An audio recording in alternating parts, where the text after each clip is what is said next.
FTW Rams big winners in Marcus Peters trade. After days of speculation, we finally know what the Rams are giving up to acquire Pro Bowl CB Marcus Peters in a trade with the Chiefs. Let's grade the move for both teams.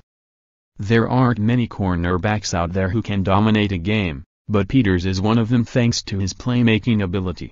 Sure, the 25-year-old will give up his fair share of big plays and he doesn't seem to be too interested in tackling, but takeaways win games in the NFL and there isn't a defensive back in the league better at getting his hands on the football.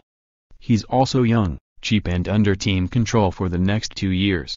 Peters has 1 year left on his deal, which carries a cap hit of only $1.7 million, plus a 5th-year team option that will pay him close to $10 million.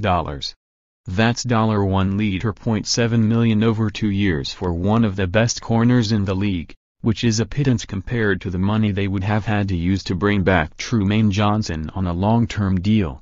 In addition to the money, Los Angeles had to part ways with the 4th and 2nd round pick, but it will pick up a compensatory pick with Johnson likely walking in free agency. The Rams gave up very little to significantly upgrade their CB1 spot and gave themselves some cap flexibility over the next 2 off-seasons.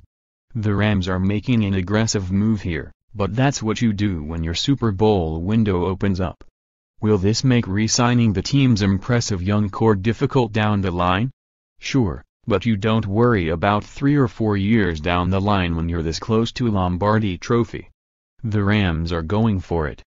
This is a tough one to grade from Kansas City's perspective because we don't know exactly what happened behind the scenes that soured the relationship between the team and the player.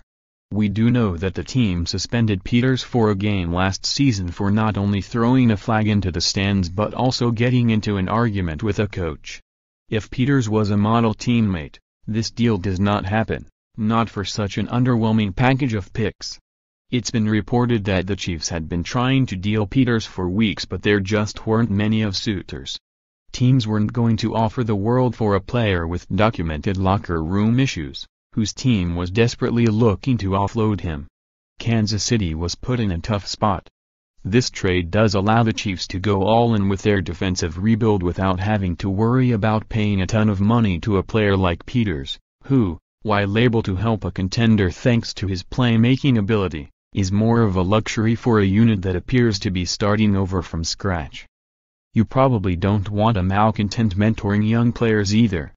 Nobody in Kansas City is going to celebrate this haul, but if keeping Peters on the roster wasn't an option, then this is really the best the Chiefs could have expected. More, Justin Thomas really hopes he doesn't get fined for his NSFW expletive, yeah. Celebration. Did Zaza Pachulia intentionally fall on Russell Westbrook? Philadelphia company uses Cleveland billboards to beg LeBron James to join 76ers. Jeff Gordon hints at possible return to NASCAR as a driver. Justin Thomas tried to get a fan ejected just for rooting against him.